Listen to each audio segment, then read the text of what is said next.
All right, everybody, welcome back to the Deep Dive. Today we're going to be doing something a little bit different, and that is that we're diving deep into a really fascinating source. Oh, yeah. It's actually a snippet Oh, from an English learning podcast, yeah. and they had some really interesting thoughts about how to master Nice. the basics of English in 2025. Mm-hmm. So we're going to be looking at that today. I'm really curious to see how, because the language is always evolving, how are things changing? Right. What do we need to do differently to really, stay on top of our game? Exactly. And one of the really interesting things that this source highlights is that English is not static. It's Right. not like Yeah. set in stone. Yes. It's not just what's in the textbooks anymore. Right. It's constantly changing. Yeah, it's evolving. It's dynamic. Especially in the digital age, right? We have so many new influences, from technology to global trends. It's really a fascinating time to be looking at language. Yeah, absolutely. Yeah. And they actually break down this whole idea of mastering English Yeah. in 2025 Mm-hmm. into 4 key areas. They call them the 4 pillars. And it's pronunciation, grammar, vocabulary, the classic trio. The big 3. Yeah. But then they add this really interesting 4th pillar called contextual communication.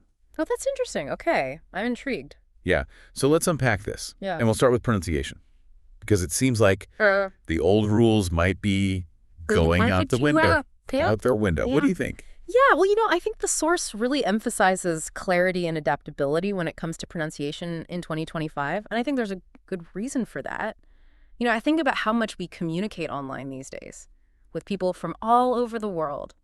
A clear, easily understood accent becomes really crucial. It's not just about, sounding like you're from a specific place. Right. It's about being understood across different cultures and backgrounds. Exactly. And they even talk about global English accents, which kind of blows my mind. Yeah, it's a fascinating concept, isn't it? This idea that, we're seeing the rise of accents that blend influences from different regions. Like you think about Indian English with its unique rhythm, or maybe the softening of certain sounds in American English. It's becoming less about adhering to one strict standard and more about being understood. On a global scale. Exactly. All right, so let's move on to the one that I think a lot of people get a little bit nervous about. It's grammar. Oh, yeah. Grammar. But the source actually talks about how it doesn't have to be this big, scary thing. And they're really pushing for these practical strategies and shortcuts instead of the, Ditch the textbook. dusty old textbooks. Yeah. What do you think about that?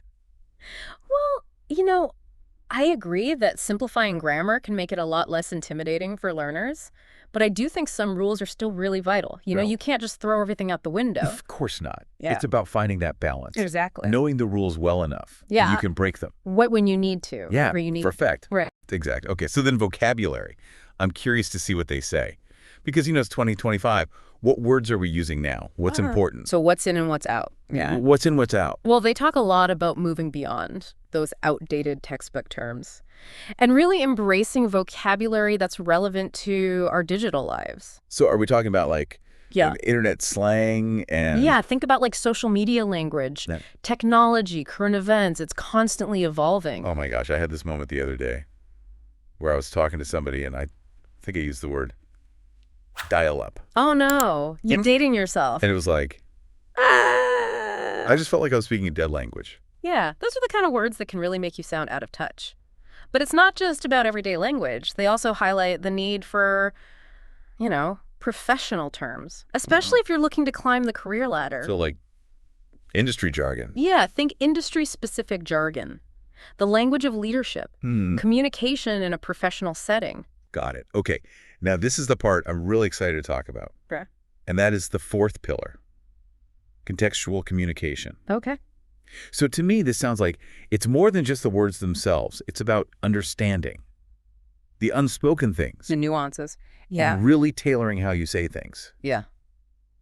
to the specific situation. It's about reading between the lines, right? Yeah. Understanding those unspoken cues and adapting your language to different situations. So even something as simple as, see you later. Exactly. It could have so many different meanings, depending on who you're talking to, the context. Is it a promise? Is it a threat? Right. Is it a casual farewell? Is Yeah. it a genuine promise to meet again, or even a sarcastic remark? It's all about The how and the who. Exactly. It's not just what you say, it's how you say it. Yeah. And to whom. And I think this also really ties into cultural awareness. Absolutely. Right. Understanding cultural nuances is essential. Because what's polite in one culture. Exactly. It could be offensive in another. Right. Okay. So we've talked about these 4 pillars. How do we actually put all this into practice? Right. So how do we make it happen? How do we actually improve our English? Well, the source talks a lot about immersion. Yeah. And I love their kind of modern take on it. It's not your grandmother's immersion anymore. It's not about, packing your bags. Right. Moving to a foreign country. And moving to England. Right. It's about leveraging technology, using AI-powered language apps, watching international shows, engaging in online communities. And I feel like this ties in really well with this idea of micro-learning. Absolutely. That's something I'm a big fan of. So like just 15 minutes a day. Yeah, the idea is you dedicate just 15 minutes a day to focused practice. Like on Duolingo or something like that. Yeah, you can use an app like Duolingo or Babbel. There are so many great resources available. Yeah, and those little bite-sized chunks. Those bite-sized chunks of learning, they really add up over time. They really do. Now, the source gives us a little bit of a challenge here. Oh, okay. I like a challenge. Yeah. They say pick one technique that we've talked about and commit to it for a week. Yeah. So what speaks to you? Is it conquering grammar? Is it building this massive modern vocabulary? Is it immersing yourself in a global online community? I think whatever you choose, the key is consistency. And remembering that mastering English, it's a journey. It's not a destination. Yeah. It's not like It's about progress, not perfection. You don't just arrive at fluency. Embrace the mistakes, celebrate the small victories, and never stop exploring, the richness of this language. Yeah, and I think it's so important to remember that those mistakes, they're not failures. They're opportunities, yeah. They're opportunities to learn. They're stepping stones. Exactly. They're stepping stones to fluency. And so as we wrap up, I want to leave you with something to think about. Okay. How do you think technology is going to continue to shape how we learn and speak English in the years to come? It's an exciting question, isn't it? Because technology is always advancing. Who knows what the future holds? We have AI tutors and AI tutors, translators, maybe even AI conversation partners, all in one. It's really mind-blowing. It's a fascinating time to be a language learner, that's for sure. Absolutely. So until next time, keep diving. Keep exploring, keep learning. And we'll see you on the next Deep Dive. See you on the next one.